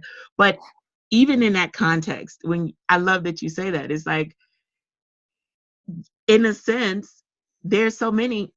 See, over here, if you don't say African American, they're like, okay, why are you saying African anything? We're all Americans. We're just Americans. They don't want any identifiers. They're like, we should just be one big happy. Did you not see what happened over here? We had a news reporter, a white news reporter, and he was reporting on a march, a demonstration, a gathering, and this white man said, I have never seen so many white people in one space. Well, the world went crazy. You don't racialize white people. You can racialize Black people, Asian people, but not white people.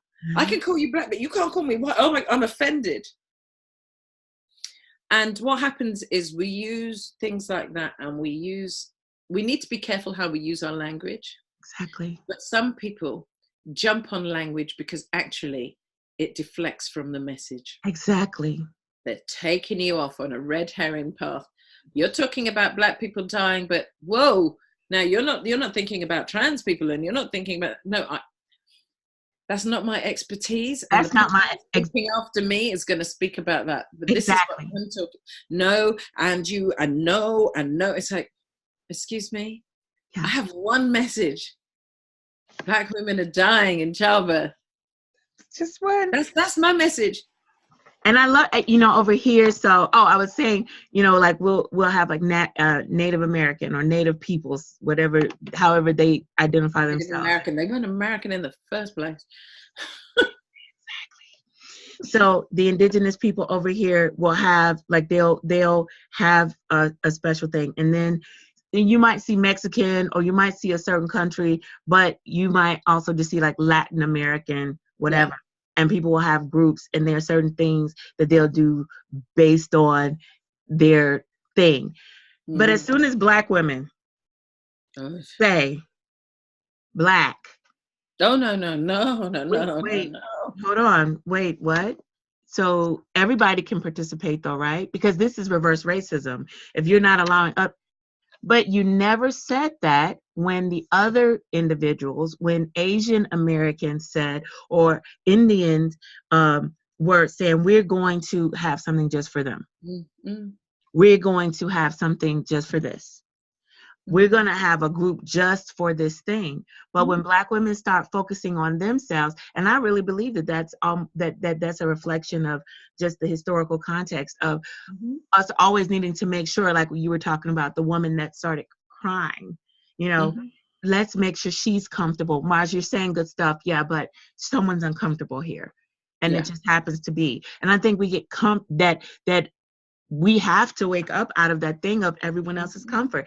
I had to tell someone, there's certain things that I only offer to women of African descent.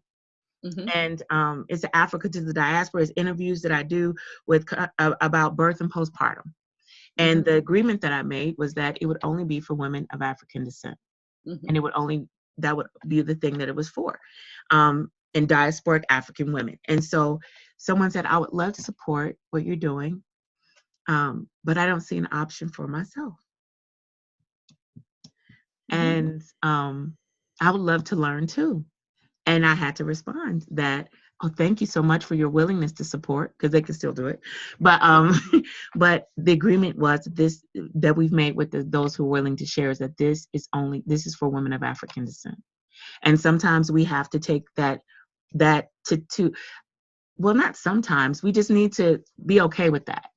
And that means that we get less chocolate and we get more of the planet. You know, we get less chocolate and more of war and thunder, because there are going to be people that feel like, hey, you all didn't want us to exclude y'all, and now look what you're doing. Why won't you tell us something? Yeah. I remember saying, you know, my course is particularly but not exclusively for Black women. Exactly. And this white woman said to me, okay, Mars, you're saying it wrong. I love it when people tell me what it is I'm saying. I love it. Like a hole in the head. I love it. And she said, you're saying it wrong. I said, oh, so tell me how I should say it. She said, well, she said, let me make it easy for you. Think of it this way. Imagine if you said, I'm particularly training white women, but not exclusively. And I said, every damn day. She said, what? I said, every day. You have your clubs that we're not allowed in. And as soon as we sit down and want to talk to ourselves, you have to be in there. You need to know what we're saying. You need to know what we're thinking. You need to direct it, because you need to tell us how we're wrong in our daily experiences. Because when I tell you that I'm telling you my birth story and racism occurred, and you shut me down because it doesn't happen to Black women, it happens to all women. It's like you forget the extra layer that Black brings. And I think it's important that we have Black spaces, because actually we need a place to cry. We need a place to be open and honest. We don't need the white woman sitting there crying because our stories are painful. We know our stories are painful. We're living our stories. We know our story. A simple example. I'm a mother of twins. When a singleton mum says to me, oh my God, it's really hard, I say, I know. And then she looks at me and goes, oh my God, it must be worse for you with twins. And I say, oh, I've had a bad day with the twins. She's like, oh my God, it must be awful. But when I say to a twin mum, oh, I've had a terrible day with the twins, she's like, right? Oh, come on, let's get out of it. But the singleton mum is so busy feeling bad for herself, for the twins that she never had, that I'm not getting any support here. And it's the same thing. It is the same. So when we're sat together as Black women, and it's amazing how little our conversations have to do with white people. See, I talk as much as you. I know, I love it. I love it. I'm like, yes. But you know, our conversations aren't about them. And in a true Black space, you can just talk about yourself and what's going on. And someone can hear you, and you can be heard. You don't have to qualify anything.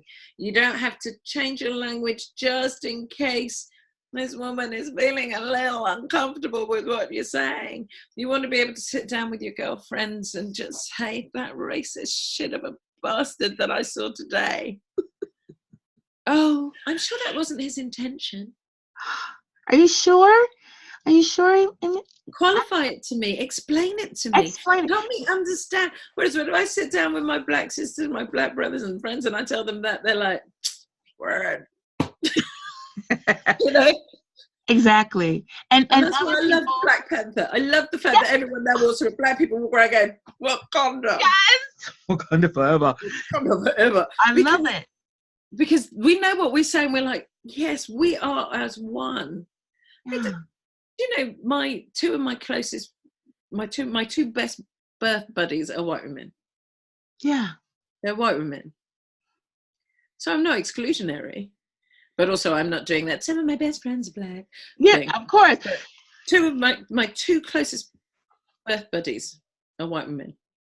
White women who are constantly saying to me, get your truth out. Get your truth out. They're not guiding my conversation. Yeah. They're not telling me what to say or who to say it to.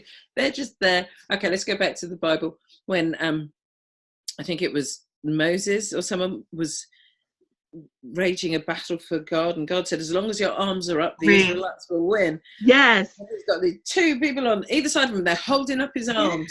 Yeah. His arms are getting tired and he can't do this anymore. So these two people so Maisie and Nicola, the wife, so the wife and the young wife, they come and they hold up my arms. Yes. I'm doing my stuff and they're holding up my arms. And that's really, that's one of the things that I think is also more of just a thing that we as a culture of people, I always look and I tell people, it's like, because I speak and say that systems are not fair, it does not mean that I sit and I'm like, ooh, everywhere I look, I see white devils, just white devils everywhere. No. There's a difference between the institution and the individuals. Yeah.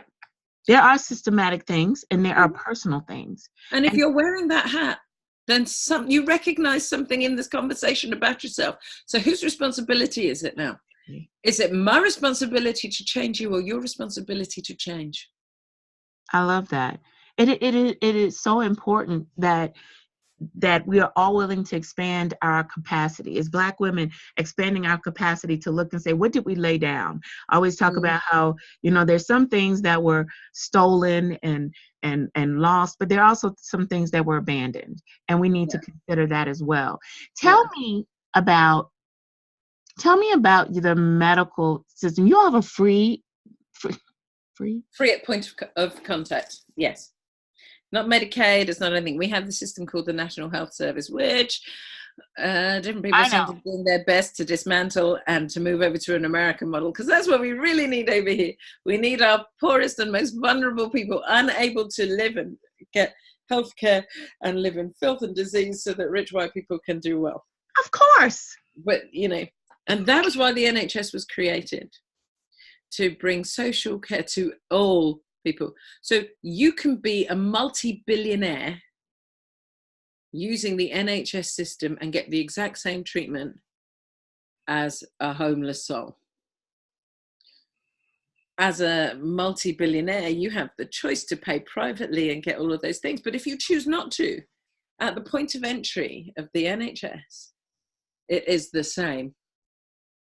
And so that's what we have. So if you're here and you go into labor, you don't have to worry, oh God, did I pay the insurance? Have I paid the doctor? Will I be allowed to step through the doors of I understand the what am I saying? It's inhumanity. It is the humanity of America, because look at how it was created. There was no God, no love, no humanity in the creation. Mm-hmm. And we love to say those who live by the sword will die by the sword, except for us. Except for us. Yep.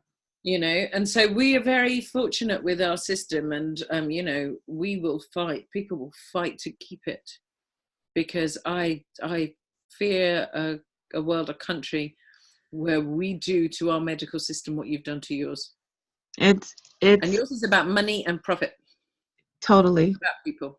And your midwives are included in that. So a home birth is a choice, or is it a different process than the NHS? It's a choice.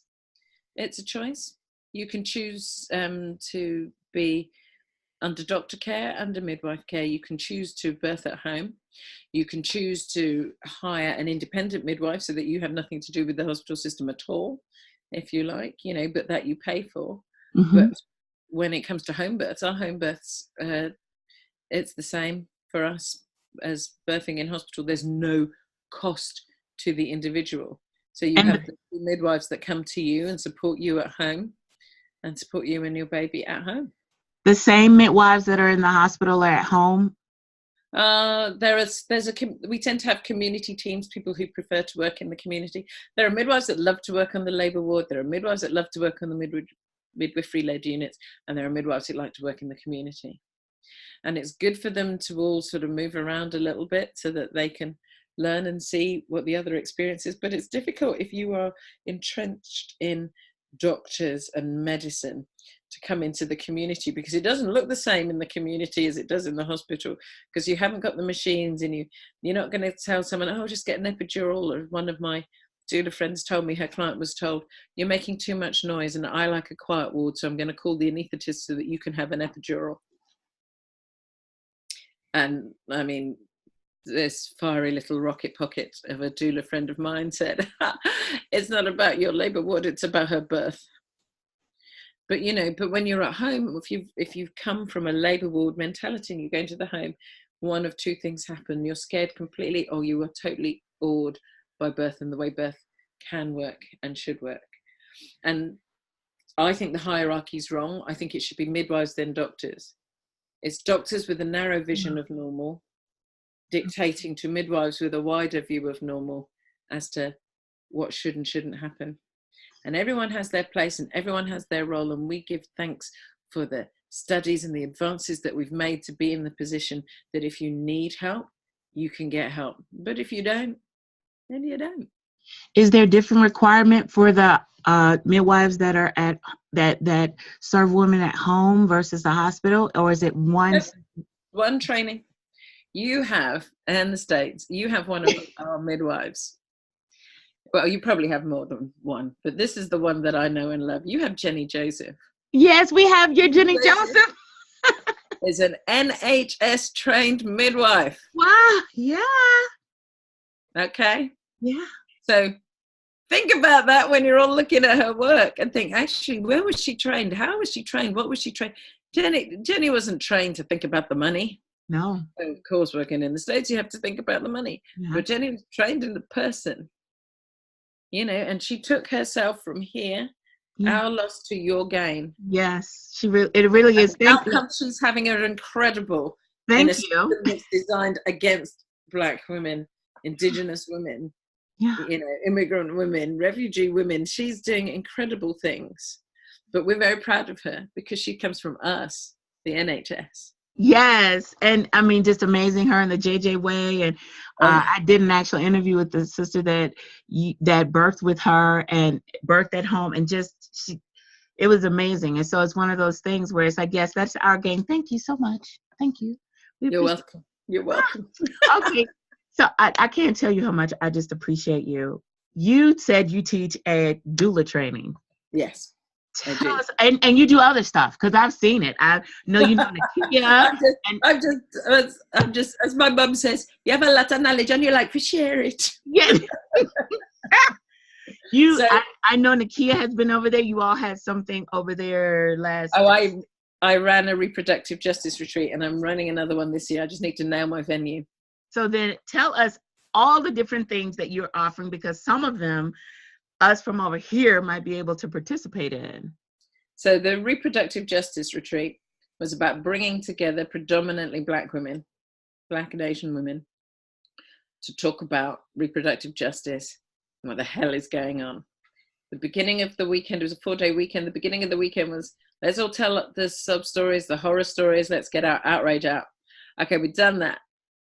What are we going to do about it? What are our action points? How are we going to take this forward? Because with the outside world, the conversation needs to start. We already know the conversation, so let's have a moment and share the conversation. Now let's get down to the nitty gritty. And as the wife said, and the wife is a white Muslim, as the wife said, it was like a Wakanda war council, she said, as we were all sat around and we're all talking about the things that we want to do and how it can help. And the white women in the group, there were a few of them. One, she said it transformed her life because she finally found her people. Wow. Because this is the way her heart works. They're wanting to reach the people, not because we were Black women, but we were just her people. Her soul and her spirit came to us. Another one decided that she was going to write a book, but realized that actually what she wanted to do, what she was doing was pouring out all the things that she was learning about herself, about white fragility, white knowledge, etc., and realizes that actually she wants to turn that into blogs and use it to help educate white women, because she recognizes that, oh, we need to do the work. You shouldn't be constantly stopping your work to teach us. We need to do the work. And then another one, and she said, look, I don't have anything. She said, but I have a house. I have a big house. And when you need a safe space, you just come and you be loved in my house. So that was the reproductive justice retreat. So, you know, you've got different people doing different things. And we talked, we had Jenny over. She came to rest and recover with us. She wasn't our speaker or anything. She just came, and we loved her and we love on her, and we got her back. So be careful, America, because if you don't want to see trouble, you treat our Jenny right. Yes. And she talked about the perinatal task force that she set up. Yes. And so we said, well, it's time to go international, because we want in. So we're in, and the perinatal task force is now international. So they've got an Instagram account. Yes. So that's one of the things that I'm doing. And so we want to do a second one to continue the conversation and continue finding ways to help, etc. And that's probably going to be, that at the moment is at the end of October this year. I just need to nail my venue this week. Mm-hmm. So the other thing I do is I train doulas under abueladoulas.com. And it's really funny. People keep calling and saying, I wish I'd seen your course before, because what my course talks about is I do all of the stuff that everybody does. I do all of the stuff. I give them pre-work to do and post-work to do, so they can find out some of the nitty-gritties. We're going to sit and we're going to story tell our way through this, and we're going to workshop together, and we're going to learn these things. But I tell them all, okay, let's talk about culture. What I found with the white women is they go, oh, I don't really have a culture. Yeah. And I have to remind myself not to say, that's because you were too busy raping all of our cultures, and so you forgot what your own was, because your own actually is about raping and murdering us, but that's okay. So I don't say that often. I wish I could say I never said that. Yeah, often. Yeah. I don't say that often. But then they go and they start to look and they begin to search, because no one's told them to search before. And it's a condition of my course that you come and you share these stories. And now they're telling stories. And now they're beginning to recognize the richness of their own culture. Oh my gosh. It allows them to appreciate the richness of another culture and bring it all together. So that's Abuela Doulas. May I just say, I love that. That was something that became even more apparent to me, the importance of encouraging white women to go back, because some of them, many of the practices might have been labeled pagan or something, and they don't necessarily. Well, we know why they were labeled pagan. Huh? They weren't making money for white men. So we got to demonize them. Exactly. Put an official stamp on it. Now people won't do that nonsense anymore. Exactly. And they fear, like, well, I can't see it. Well, it's been a minute. It's been a lot longer than most other cultures. And so but there's still remnants. And I think what you said is true. When they start to look and find their remnants of their own, they have an appreciation and can have one for other people to say, oh, well, this is what I found in mine. It's really like the person that has nothing that's just like, I think that's pretty. I want it. Oh, I want that. That's so pretty. No, go look for your own. And you can say, well, this is what we did. We did that as well. You know? And when you find that, you stop appropriating someone else. Okay, continue. So that's Abuela Doulas, and I'm really, really proud of that. That's been going for a year and a half, almost 2 years now. Nice. It's growing slowly and doing well and getting all sorts of people. Nice. What else? So Mars Lord Doula, so that's my private doula practice and things where I support people in birth and postnatally. I give them a lovely 6-week postnatal package where basically they get a lot of me and then I wean them off of me by the end of the 6 weeks. Beautiful. So that they're walking and they're like, wait, where did Mars go? Beautiful. At the beginning, they're like, Mars, don't go, never leave me, stay beside me forever. I would beg, but there's a play I want to see, so I'm going to go now. I So, love that. I love that too. I love that. I also encourage Black women when we're looking at how we meet our needs, that sometimes when you have a framework of what doula is supposed to be, then there are those that enter and say, oh, that's what it's supposed to be. But very few people, not none, but over here, very few say I have a 6-week postpartum package that goes, I give them this and then I give them that. And very few, it's a bit more mechanical. And so I really love that. Well, you're all going back to work after 2. Who conceived that people should be back at work 2 weeks after a baby was born? Have your baby, give your baby to someone else to raise whilst you come to work to pay for the person to raise your child and do all this. And I'm not talking about, if you have a decent job, you can get Mars. Don't tease us. If you have a decent job, you can get 6. You can get 6. Yeah. Oh, 6 weeks. We get 6 months to a year. I'm freaking believable. I don't even know what to do with that. You know, and this isn't about whether or not you choose to go back to work or not. This is about the fact that you don't have the choice. You know, you need to be back at work unless you're rich enough to have the choice. And that's what's so lovely about our system. You don't need to be rich enough to have the choice. So anyway, so that's my personal doulaing stuff. I am now being asked to speak in lots of different places. And I told you at the beginning, Morris, don't bring the chocolate to the talks, you know. So I'm doing a lot more of that. And the wife and I, Nicola and I, have a cultural safety workshop that we offer for people. Cultural safety, nice. Yeah. Well, we called it cultural competency, and we've got this incredible midwife over here called Elsie Gale. If you want to know how the midwifery system works in the UK, you should talk to Elsie Gale. Okay. And she said, why don't we call it what it is? She said, it's not about cultural competency. We don't need them to be competent. We need them to be safe. We need them to stop killing us. Wow. That's like, right. Because you can be competent, but people will still die.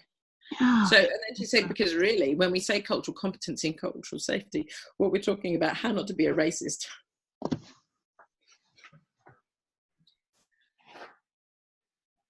So that's the work that I do at the moment. I'm absolutely rubbish at blogging. I sit there and I'll do a whole load of blogging, and then I won't do anything for months because I get busy with something else. I think, oh God, I really wanted to write that blog on this thing, and I was going to do that podcast, and I did one podcast episode, and I've got so many more to do, but I just need to find time to sit down and do them. I love this.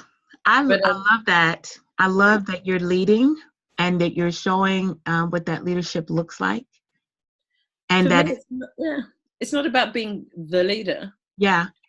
It's about, do you know what I really want? Secretly, I want to be on my rocking chair on a beach in St. Lucia. Don't tell my mum because I'm supposed to go to Jamaica. My beach in St. Lucia where I have no family and I can just be in my chair on the beach with grandbabies around me, great grandbabies, with people that I've worked with coming to visit with their babies and their grandbabies. And I want to look across the ocean and I want to know that people are doing the work. I don't want it to be Mars's work. I want them to be doing the work. Mm-hmm. For me, it's about legacy, not fame. I love it.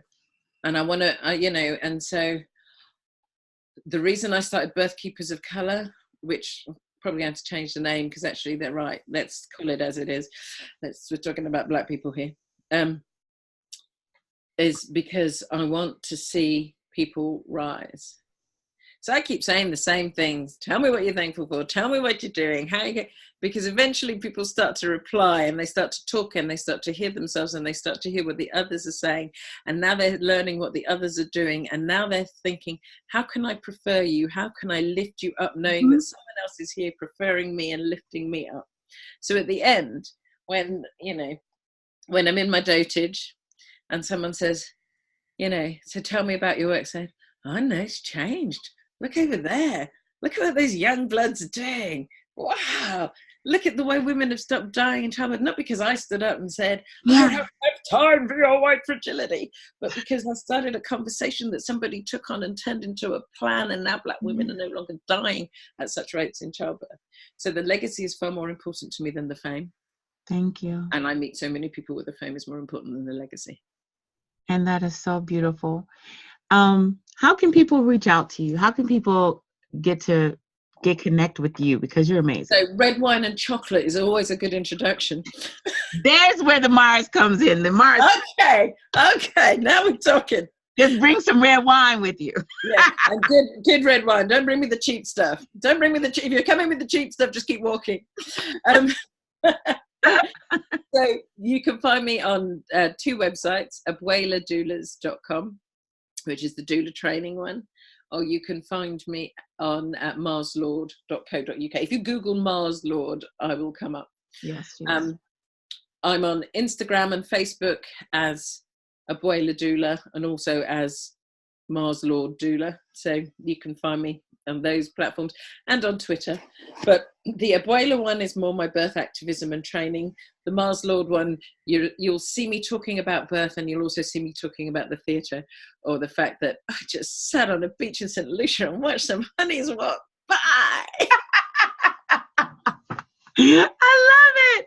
Well, I am just so excited for everybody who is going to have an opportunity to watch this, because there are people, I believe that phenomenal women like you, even those that are looking for legacy more than fame, when you answer the call, because that's what I see it as. I believe that there's a call that's going out, particularly right now, for Black women to save themselves.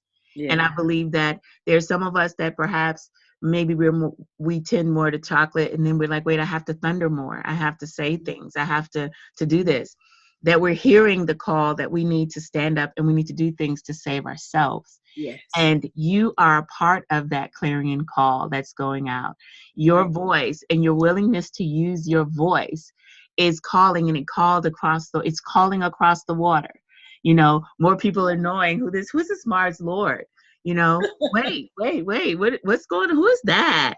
And so your voice and and all the thunder and all of your movement before you get to your St. Lucia, before you get to your island, you are doing international work that is really helping us over here. Wait a minute, it's happening in the UK too? I had no idea before I heard you say it. Yeah. It's happening here. Wait, hold on. We need to do something. You know, it's like it's like when your kids can hear their aunt or uncle say something and it's gold. Yeah. You know, oh, I've been saying it. Oh, so Mars said it and now you believe it? Oh, okay, fine. If that's what works for you. If that's what works. So I just wanted to say thank you so much. Thank you for taking this time. I'm so glad no one called you. As she told me she was on call. So I'm so glad we made it through this. I'm going to make sure that everyone that sees this knows how to get in contact with you. I'm hoping that at some point there will be a reason where you will end up on this side over here, and we'll have a chance to meet and be like, oh, she's here. She's here. I'll be the one sat next to Jenny Joseph. Look at us UK Black women sat together. Yes. So thank you so much. You're appreciate you so much. Thank you for who you are. Thank you for your voice. Thank you for your influence and your sacrifice. And thank you for the legacy that you are leaving for the world, not just for the UK, but for Black women around the world who are looking up and saying, it's happening here too. Your voice is a part of that. So thank you. Thank you. Thank you. You're welcome. Thank you for your time. Thank you. Bye. Bye.